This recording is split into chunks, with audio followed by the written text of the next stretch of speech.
ಮೇಲೆ ಅವನು ಚಾಪೆ ಕೆಳಗಡೆ ನುಗ್ಗಿದ್ರೆ ನಾನು ರಂಗೋಲಿ ಕೆಳಗಡೆ ನುಗ್ತೀನಿ ಅಂತ ಅವನಿಗೆ ಗೊತ್ತಿಲ್ಲ. ಏನೋ ಕಳ್ಳನ ಹಿಡಿದ್ಬಿಟ್ಟೆ, ಕ್ಯಾಮ್ರಾ ಕಿತ್ಕೊಂಡ್ಬಿಟ್ಟೆ ಅಂತ ಖುಷಿಲಿದ್ದ ಪಾಪ.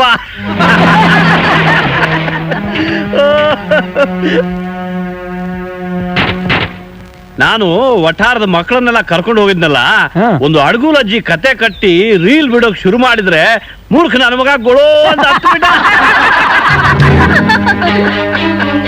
ಅವನು ಹೇಳ್ತಿ ಬೆದ್ಬಿಟ್ಟೆ. ನಾನು ಕಂಬಿ ಇಲ್ದೆ ರೈಲ್ ಬಿಡ್ತಿದ್ರೆ ಅವಳು ಹತ್ತಿದ್ದು. ಕಡೆಗೆ ಆ ದಡ್ಡದ ಮಕ್ಕಳಿಬ್ರು ಕ್ಯಾಮ್ರಾ ನನ್ನ ಕೈ ಕೊಟ್ಟು ಮಕ್ಕಳಿಗೆಲ್ಲ ಬಟ್ಟೆ ಹೊಲಸು ಅಂತ ದುಡ್ಡು ಕೊಟ್ಟು ಸುಳ್ಳು ಹೇಳಿದ ಬಾಯಿಗೆ ಸ್ವೀಟು ಕೊಟ್ಟು ಕಳಿಸಿದ್ರು. ಅಲ್ಲ, ಜಗತ್ನಲ್ಲಿ ಇಂಥ ಮೂರ್ಖ ಮುಂಡೆ ಮಕ್ಕಳು ಇನ್ನೂ ಇದಾರಪ್ಪ.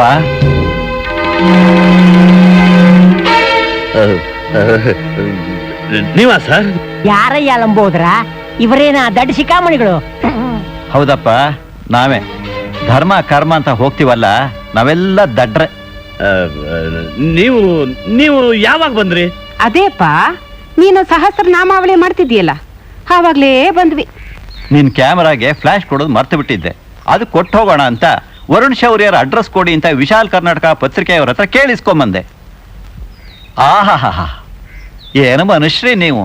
ಅಲ್ರಿ, ಒಬ್ಬ ಮನುಷ್ಯ ಇನ್ನೊಬ್ಬ ಮನುಷ್ಯನಿಗೆ ಮೋಸ ಮಾಡಿದೆ ಅಂತ ಜಂಬ ಕೊಚ್ಕೋತಾ ಇರ್ಬೇಕಾದ್ರೆ ಅದನ್ನ ಕೇಳ್ಕೊಂಡು ಕೇಕೆ ಹಾಕೊಂಡು ನಗ್ತಾ ಇದ್ದೀರಲ್ಲ, ನೀವೆಲ್ಲ ಮನುಷ್ಯರ?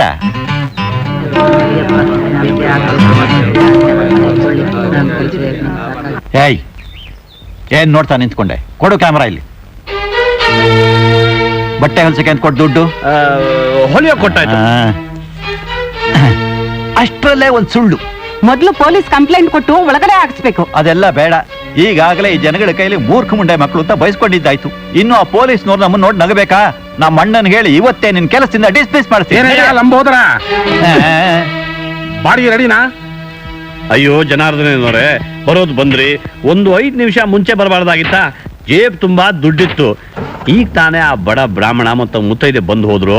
ಮಗಳ ಮದ್ವೆ ಏನಾದ್ರು ಸಹಾಯ ಮಾಡು ಅಂದ್ರು. ಎಲ್ಲಾ ದುಡ್ಡು ಅವ್ರಿಗೆ ಕೊಟ್ಟು ಕಳಿಸ್ಬಿಟ್ಟ. ನೋಡಯ್ಯ, ಪ್ರತಿ ತಿಂಗಳು ಒಂದೊಂದು ದಾನ ಅಂತ ನಾಟಕ ಆಡಿ ನನಗೆ ಮೋಸ ಮಾಡ್ತಾ ಇದ್ಯಾ. ಈಗ ಬಾಡಿಗೆ ಕೊಡ್ತೀವೋ ಇಲ್ಲೋ ಅಷ್ಟು ಹೇಳು. ಇಲ್ಲ ಸರ್. ಸರಿ ಬಿಡು, ನಾಳೆ ನನ್ನ ಆಳುಗಳು ಬಂದು ನಿನ್ ಬೋಕಿನೆಲ್ಲ ತೆಗೆದು ಹೊರ ಬಿಸಾಕ್ತಾರೆ. ರೆಡಿ ಆಗಿರು. ಹಾಗೆ ಆಗ್ಲಿ. ಏನ್ ಲಂಬೋದ್ರ, ಇವತ್ತು ಎಲ್ಲಾ ಗ್ರಹಗಳು ರಿವರ್ಸ್ ಹೊಡಿತಾ ಇವೆ. ನಿಜ, ಟೈಮ್ ಯಾಕೋ ಕೆಟ್ಟಿದೆ ಅಂತ ಕಾಣುತ್ತೆ. ಎಲ್ಲಾದ್ರೂ ಹೋಗಿ ಒಂದು 15 ದಿವಸ ರೆಸ್ಟ್ ತಗೊಂಡು ಬರೋದೇ ವಾಸಿ. ನಾನೊಂದು ಐಡಿಯಾ ಹೇಳ. ಹೇಳಪ್ಪ. ಬೆಸ್ಟ್ ಅಂದ್ರೆ ಕಳತನೋ ಏನಾದ್ರೂ ಮಾಡಿ ಜೈ ಸೇರ್ಕೊಂಡ್ಬಿಡು. ಫ್ರೀ ಬೋರ್ಡಿಂಗು, ಫ್ರೀ ಲಾಡ್ಜಿಂಗು, ಆರಾಮಾಗಿ ರೆಸ್ಟು ಸಿಗುತ್ತೆ, ಮುಂದಿನ ಯೋಜನೆ ಮಾಡೋಕೆ ಟೈಮು ಸಿಗುತ್ತೆ. ಜೈಲಿಗೆ ಹೋದ್ರೆ ಹೋಗೋ ನನ್ನ ಮರ್ಯಾದೆ ನಿಮ್ ತಾತ ತಂದು ಕೊಡ್ತಾನ? ಅದಕ್ಕಿಂತ ನನ್ನ ಹತ್ರನೇ ಒಳ್ಳೆ ಐಡಿಯಾ ಇದೆ. ಏನದು? ಗಂಟಲು ನೋವು, ಹೊಟ್ಟೆ ನೋವು ಅಂತ ಹೇಳೋದು, ಸರ್ಕಾರಿ ಆಸ್ಪತ್ರೆ ಅಡ್ಮಿಟ್ ಆಗೋದು, ಇನ್ಕಮ್ 0, ಎಂಪ್ಲಾಯ್ಮೆಂಟ್ ನಿರುದ್ಯೋಗಿ ಅಂತ ಫಾರ್ಮ್ ಫಿಲ್ಅಪ್ ಮಾಡಿದ್ರೆ ಮುಗೀತು. ಊಟ ಫ್ರೀ, ಬ್ರೆಡ್ ಫ್ರೀ, ಹಾಲು ಫ್ರೀ, ಬಾಳೆಹಣ್ಣು ಫ್ರೀ. ನಾನ್ ವೆಜ್ ತಿನ್ನೋ ಹಾಗಿದ್ರೆ ಮೊಟ್ಟೆನೂ ಫ್ರೀ. ಜೊತೆಗೆ ಸುಂದರವಾದ ನರ್ಸ್ಗಳು ಓಡಾಡ್ತಾ ಇರ್ತಾರೆ.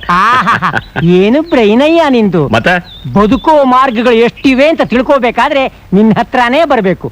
ಅದ್ ಸರಿ, ಈ ಆಸ್ಪತ್ರೆ ಐಡಿಯಾ ಯಾವಾಗ ಬಂತು? ಇದು ಹಳೆ ಐಡಿಯಾ, ಬಹಳ ಹಳೇದು. ಮೊದ್ಲು ನಾನು ರೆಸ್ಟ್ ತಗೋತಿದ್ದೆ ಆಸ್ಪತ್ರೆಗಳಲ್ಲಿ. ವಿಕ್ಟೋರಿಯಾನಲ್ಲಿ ಡಿಸ್ಚಾರ್ಜ್ ಮಾಡಿದ್ರೆ ಬೌರಿಂಗ್, ಬೌರಿಂಗ್ ನಲ್ಲಿ ಡಿಸ್ಚಾರ್ಜ್ ಮಾಡಿದ್ರೆ Victoria, Bowring Victoria, Victoria Bowring. ಭಾರಿ ಥ್ರಿಲ್ಲಿಂಗ್ ಮನುಷ್ಯ ಕಣಯ್ಯ ನೀನು. ಅದ್ ಸರಿ, ಅದನ್ನ ಯಾಕೆ ಬಿಟ್ಬಿಟ್ಟೆ? ಅಲ್ಲೊಬ್ಬ ನರ್ಸು ಲಂಬು ಡಿಯರ್ ಐ ಲವ್ ಯು ಅಂತ ಹಿಂದ್ ಬಿದ್ಬಿಟ್ಲು. ಅವಳು ಕಾಟ ತಡಿಯೋಕಾಗದೆ ಬೇರೆ ದಾರಿ ಹಿಡ್ದೆ ಕಣಯ್ಯ. ಈಗಲೂ ಅವಳು ಬೆನ್ನ ಹತ್ತು ಬಂದ್ರೆ ಈಗೆಲ್ಲಿ ಬರ್ತಾಳೆ? ಬೇರೆಲ್ಲಾದ್ರೂ ಟ್ರಾನ್ಸ್ಫರ್ ಆಗಿರ್ತಾಳೆ ಅಲ್ವೇ? ಅಂದ್ರೆ ನೆಕ್ಸ್ಟ್ ಪ್ರೋಗ್ರಾಮು